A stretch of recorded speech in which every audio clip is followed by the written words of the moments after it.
Assalamualaikum warahmatullahi wabarakatuh. Perkenalkan, saya Irfan Fikriansah dengan NIM D1011191142.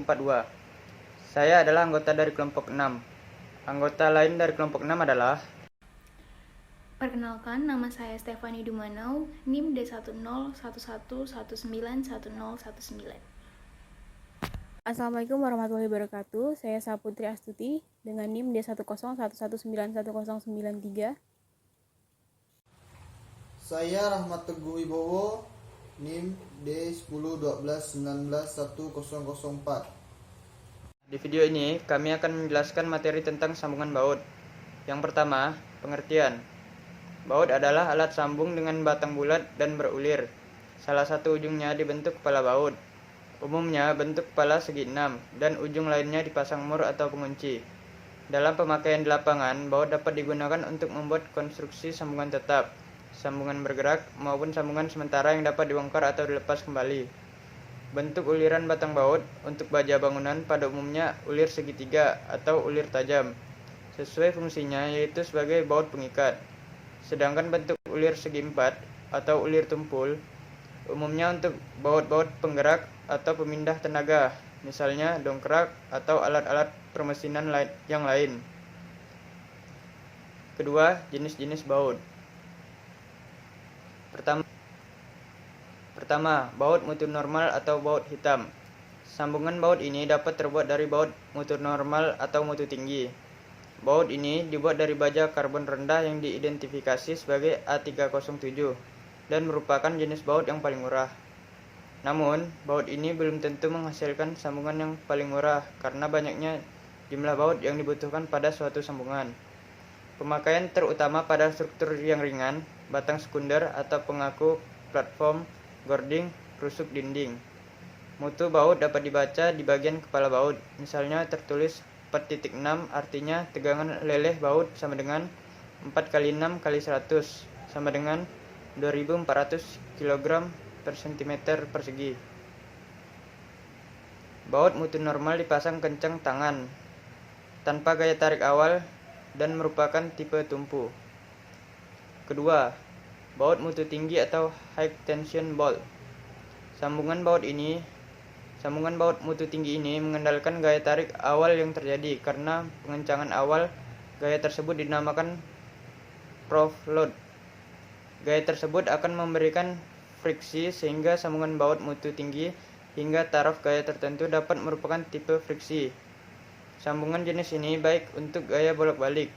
Untuk taraf gaya yang lebih tinggi, sambungan tersebut merupakan tipe tumpu. Baut mutu tinggi dipasang dengan mula-mula melakukan kencang tangan dan diikuti dengan setengah putaran setelah kencang tangan, atau menggunakan kunci torsi yang telah dikalibrasi sehingga menghasilkan setengah putaran setelah kencang tangan. Diameter yang paling sering digunakan pada konstruksi gedung adalah 3/4 inci dan 7/8 inci. Sedangkan yang paling sering digunakan pada konstruksi jembatan adalah 7/8 inci dan 1 inci. Ketiga, kelebihan dan kekurangan sambungan baut. Kelebihan. Pertama, sambungan lebih mudah dipasang dan disetel saat pembuatan konstruksi di lapangan. Kedua, konstruksi sambungan bisa dibongkar dan dipasang kembali secara gampang. Ketiga, sambungan bisa digunakan untuk menyambung konstruksi dengan jumlah tebal baja lebih dari 4D. Keempat, sambungan bisa diaplikasikan untuk pembuatan konstruksi bangunan yang bersifat berat serta beban bertukar. Kekurangan. Pertama, sambungan mur baut harus dirawat secara terus-menerus agar tidak mengalami kerusakan. Kedua, apabila ada salah satu mur atau baut yang mengalami kerusakan, maka proses pembongkarannya akan sangat sulit. Ketiga, ikatan yang terbentuk pada sambungan mur dan baut lambat laun akan menjadi agak longgar, sehingga perlu dipantau secara berkala. Nah, yang keempat, jarak baut pada sambungan. Banyak baut yang dipasang pada satu baris yang sejajar arah gaya tidak boleh lebih dari 5 buah. Jarak antara sumbu baut paling luar ke tepi atau ujung bagian yang disambungkan harus lebih besar dari 1,2 diameter dan lebih kecil dari 3 diameter atau 6T. T adalah tebal terkecil bagian yang disambungkan. Pada sambungan yang terdiri dari satu baris baut maksudnya, Jarak dari sumbu ke sumbu dari dua baut yang berurutan harus lebih besar dari 2D atau diameter dan lebih kecil dari 7 diameter. Lalu, jika sambungan terdiri dari lebih dari satu baut yang tidak berseling, maka jarak antara kedua baris baut itu dan jarak sumbu ke sumbu dari dua baut yang berurutan pada satu baris harus lebih besar dari 2,5 diameter dan lebih kecil dari 7 diameter atau 14T.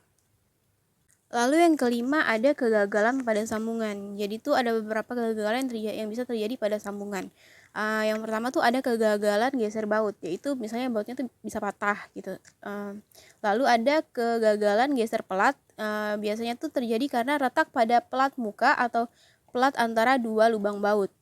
Lalu ada kegagalan tumpu baut, hancurnya permukaan selimut baut yang menumpu pada pelat. Lalu ada kegagalan tumpu pelat, yaitu hancurnya bidang penumpu pada pelat. Lalu yang kelima ada kegagalan tarik baut. Baut patah akibat gaya tarik. Jadi lalu ada kegagalan lentur baut. Baut mengalami kelenturan yang berlebihan atau bengkok. Lalu yang terakhir ada kegagalan tarik pelat. Pelat memiliki retak pada lubang baut. Jadi gambarnya bisa dilihat pada PPT.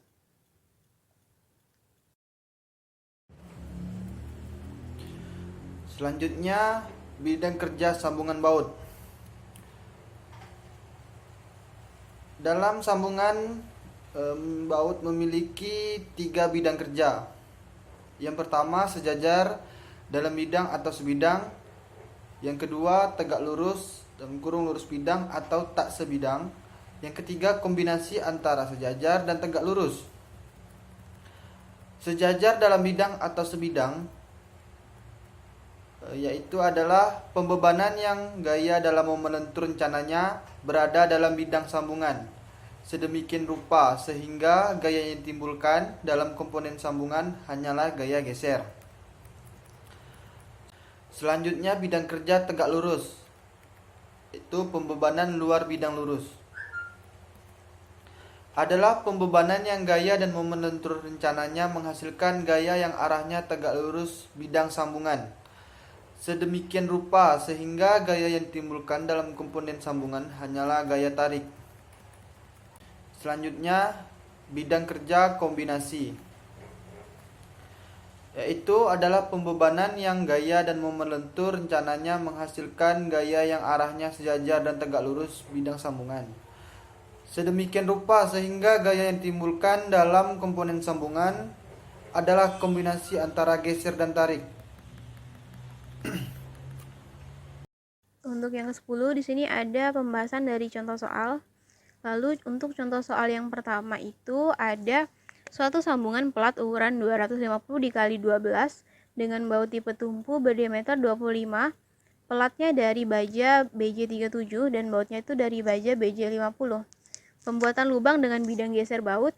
Berapakah beban terfaktor PU yang dapat dipikul? Untuk gambarnya bisa dilihat dari PPT-nya ya di atas. Lalu jawabannya yang step pertama itu kita menghitung kuartiler pelat dulu. Jadi di sini pertama kita hitung AG. AG adalah luas pelat baja kotor atau luas pelat tanpa adanya pengurangan dari lubang baut itu sendiri ya. Nah, jadi di sini 250 dikali 12 mm itu kita ubah jadi cm. Jadi AG sama dengan 25 dikali 1,2 sama dengan 30 cm². Lalu yang kedua kita menghitung beban terfaktor. Di sini PU sama dengan ini faktor reduksi 0,9 dikali dengan AG yang kita dapatkan tadi, lalu dikali dengan FY dari pelat baja BJ37 yaitu sama dengan 240 MPa.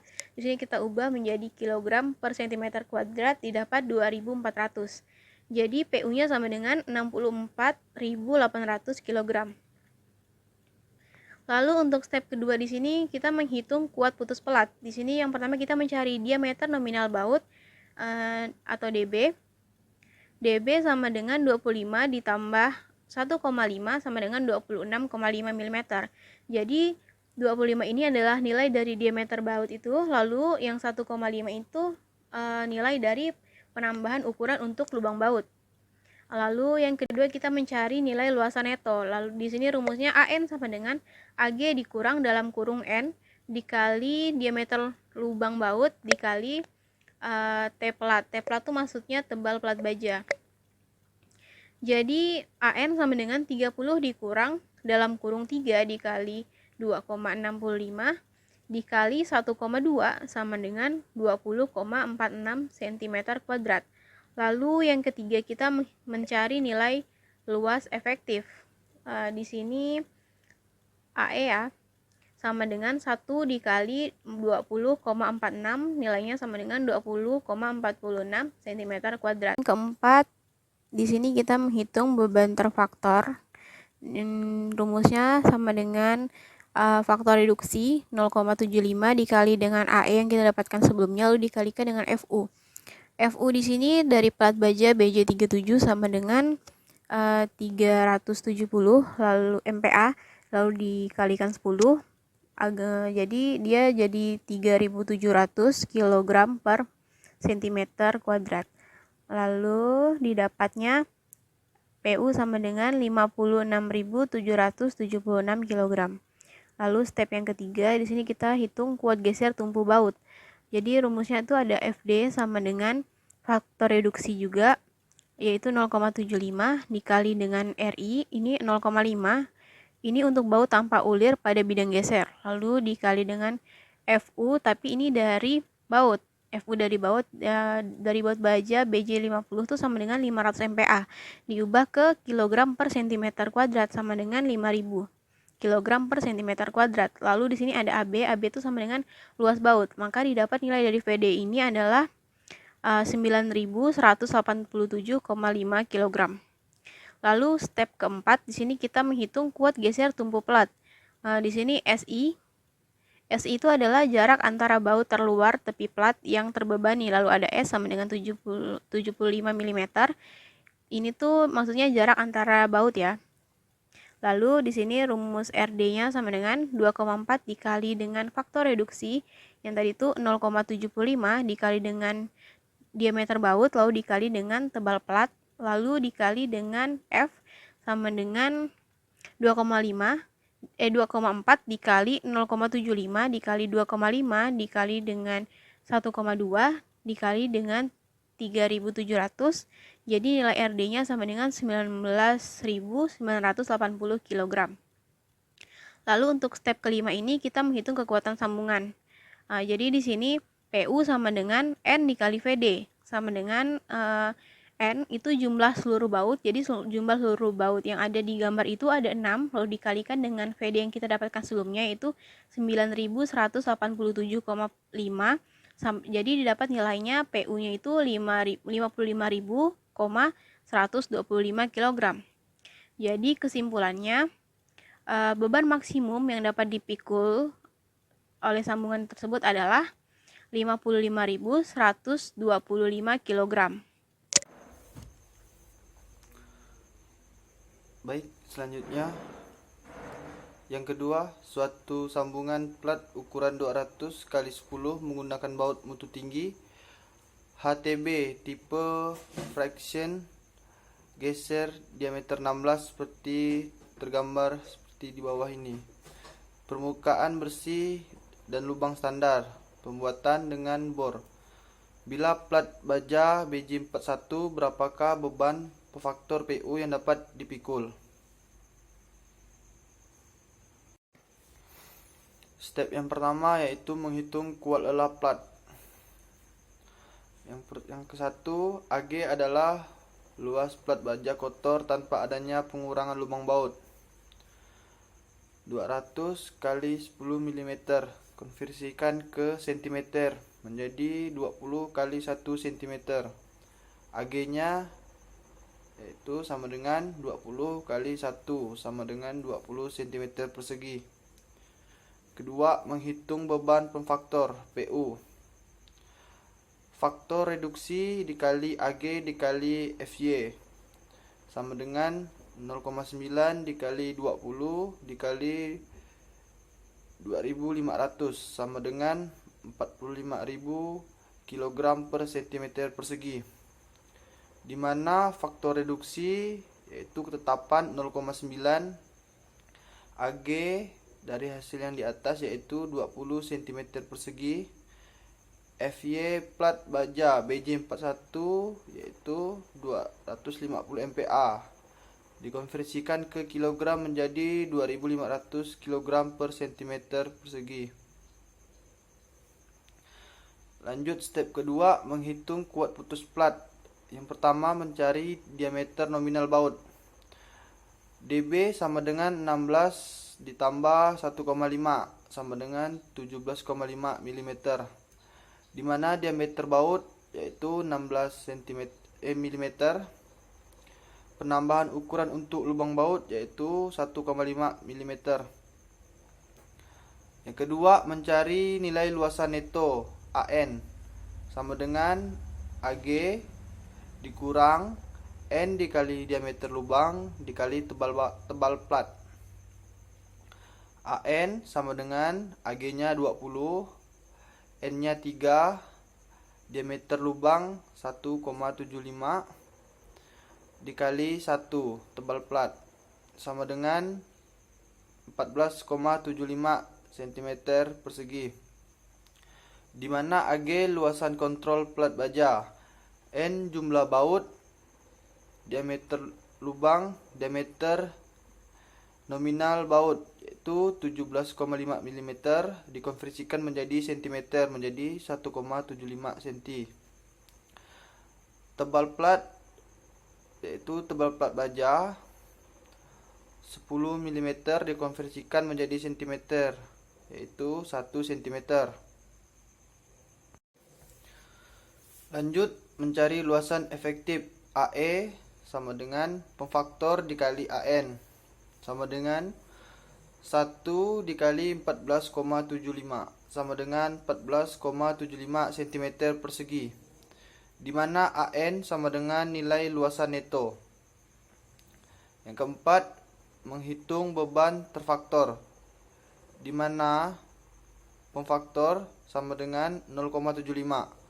AE sama dengan 14,75 cm persegi. FU plat baja BJ41 sama dengan 410 MPa sama dengan 4100 kg per cm persegi. PU sama dengan pemfaktor dikali AE dikali FU sama dengan 0,75 dikali 4100 dikali 14,75 sama dengan 45.356,25 kg per cm persegi. Lanjut step ketiga, kuat geser fraction baut mutu tinggi. FD sama dengan 1,13 dikali diameter dikali pemfaktor dikali M dikali TB sama dengan 1,13 dikali 1 dikali 0,35 dikali 2 dikali 9.500 sama dengan 7.514,5 kg, di mana diameter sama dengan 1 dalam kurung untuk lubang standar. Pemfaktornya 0,35 yaitu koefisien geser untuk bidang kontak dalam keadaan bersih. M yaitu jalur bidang geser. TB yaitu gaya tarik baut minimum. Lanjut step keempat yaitu kekuatan sambungan. PU sama dengan N dikali VD sama dengan 6 dikali 7.514,5 sama dengan 45.087 kg, di mana N sama dengan jumlah baut keseluruhan, VD sama dengan kuat geser tumpu baut. Lanjutnya step kelima yaitu kesimpulan. Jadi beban maksimum yang dapat dipikul ialah PU sama dengan 45.087 kg. Dalam kurung kekuatan lelah plat yang menentukan. Selanjutnya soal nomor 3, yaitu suatu sambungan konsol seperti tergambar digunakan baut mutu tinggi atau HTB tipe friction atau geser dengan permukaan pelat bersih dan lubang standar. Berapakah beban terfaktor PU yang dapat dipikul? Seperti pada gambar, terdapat beban luar sebesar PU dan jarak beban luar terhadap center of gravity atau CG atau titik berat sebesar 16 inch. Gambar tersebut merupakan gambar tanpa atas. Penyelesaian. Sambungan tipe ini merupakan kombinasi antara gaya geser dan gaya momen yang menghasilkan gaya geser pada baut, sehingga tipe sambungan ini termasuk gaya geser murni. Sambungan ini juga termasuk sambungan geser eksentris, di mana beban yang bekerja ini tidak melalui titik berat sambungan, sehingga selain menerima gaya geser, sambungan ini juga menerima momen puntir. Nah, pada soal ini digunakan penyelesaian dengan metode elastis. Dalam analisis metode elastis ini, sistem sambungan disederhanakan menjadi dua kondisi, yaitu kondisi A dan juga kondisi B. Pada kondisi A, gaya luar yang bekerja tepat berada di titik berat sambungan, sehingga gaya baut ini dapat dihitung dengan persamaan geser sentris. Lalu, sedangkan pada kondisi B, gaya yang bekerja pada sambungan adalah momen puntir. Nah, dengan adanya momen puntir, gaya disebar secara merata ke masing-masing baut, sehingga arah dari beban setiap baut ini akan menimbulkan momen couple terhadap titik berat susunan baut. Nah, gaya yang diterima oleh masing-masing baut ini sebanding dengan jarak baut ke titik berat susunan baut.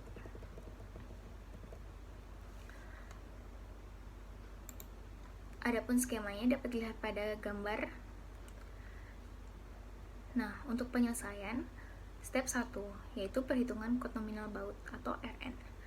Perhitungan kuat nominal baut menggunakan kondisi slip kritikal yang diatur dalam SNI 1729 tahun 2015 pasal J38 halaman 130. Nah, adapun kuat nominalnya sebagai berikut. RN sama dengan DU dikali mu dikali Pi dikali HF kali TB, di mana keterangan daripada rumus tersebut, yaitu Rn merupakan kuat nominal satu baut, satuannya adalah ton, Du 1,13 ketetapan, Pi yaitu faktor reduksi sebesar 1,0 untuk lubang standar, karena sebelumnya diketahui dari soal baut yang digunakan lubang sambungan pada soal merupakan lubang standar. Pi merupakan koefisien slip rata-rata untuk permukaan sambungan sebesar 0,35 untuk kelas A. HF merupakan faktor pengisi sebesar 1,0 didapat dari SNI 2015 pasal J38. TB, gaya tarik minimum yang diperoleh dari tabel J31 dari SNI 2015 halaman 126. Sehingga kita masukkan angka-angka yang telah didapat ke dalam rumus Rn, sehingga didapat sebesar 5,735 ton. Step kedua, yaitu perhitungan momen dari beban luar. Momen dari beban luar dituliskan mu PU sama dengan PU dikali E. E ini merupakan jarak beban PU ke titik berat yang tadi diketahui 16 inch. Jadi mu itu sebesar 16 PU. Step ketiga, yaitu perhitungan gaya geser pada baut akibat geser dan momen. Tadi sudah dijelaskan terdapat dua kondisi. Nah, kita analisis dulu pada kondisi A. Pada kondisi A ini dapat kita hitung dengan persamaan geser sentris. Didapatkan rumus RUV. RU merupakan gaya yang diterima oleh satu baut akibat gaya luar. Dituliskan RUV karena bekerja searah vertikal. Jadi rumus RU sama dengan PU per N. PU adalah gaya luar yang bekerja pada sambungan dan N merupakan jumlah baut. PU yang akan kita cari nantinya dan N adalah sebesar 10. Jadi dapat RUV pada kondisi A yaitu 0,1 PU. Nah, pada kondisi B, gaya geser yang diterima satu baut dari arah vertikal dan horizontal itu sebesar sigma X kuadrat sama dengan 10 dikali 5,5 per 2 kuadrat, di mana 10 merupakan jumlah baut dan 5,5 ini jarak titik berat ke baut. Jadi 5,5 dibagi 2 kuadrat, didapatkanlah 75,625 inch kuadrat.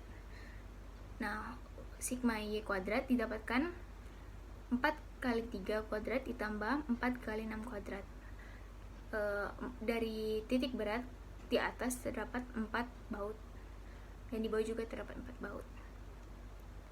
Didapatkanlah 180 inch kuadrat. Nah, sigma R kuadrat sama dengan sigma X kuadrat tambah sigma Y kuadrat. Didapatkan 255,625 inch kuadrat. Untuk X dan Y sendiri merupakan variabel yang digunakan untuk menghitung nilai R. R ini merupakan jarak antara baut dan titik berat sambungan yang saling tegak lurus.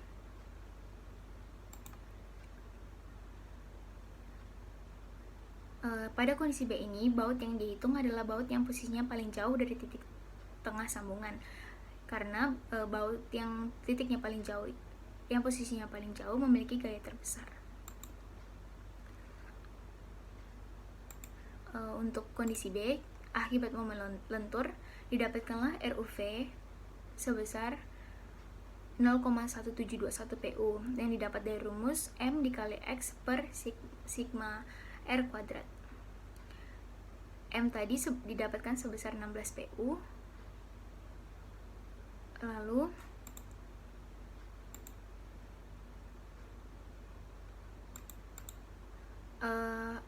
X didapat 2,75 dan sigma R kuadrat 255,625.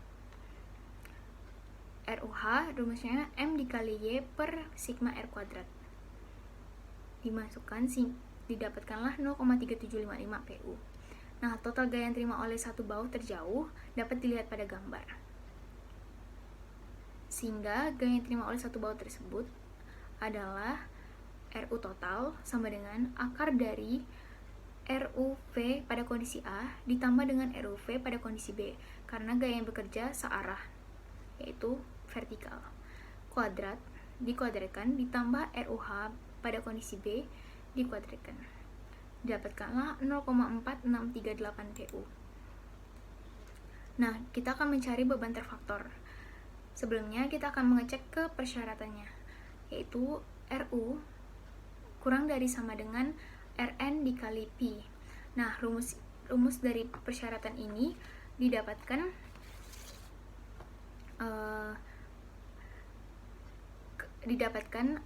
dari metode slip critical tadi. Jadi RU-nya sebesar 0,4638 PU, kurang dari sama dengan kita masukkan Rn gaya yang bekerja tadi, kuat nominal satu baut tadi didapatkan 5,735 yang sudah terfaktor, jadi 5,735 ton. Nah, PU sama dengan 5,735 ton dibagi 0,4638, didapatkanlah 12,366 ton. Nah, jadi beban terfaktor PU yang dapat dipikul sebesar 12,366 ton. Selanjutnya, kesimpulan. Sambungan yang paling efisien adalah jenis sambungan baut, di mana dalam pengerjaannya di lapangan paling praktis di antara jenis sambungan yang dibahas dan memiliki nilai kekuatan yang cukup tinggi. Penganalisan kekuatan dari sambungan balok kolon tersebut dipengaruhi oleh jumlah, susunan dan ukuran dari baut atau paku penyambung, dimensi dari pelat penyambung atau baja siku, momen yang terjadi pada sambungan akibat dari beban yang bekerja. Sekian presentasi dari kelompok kami, terima kasih.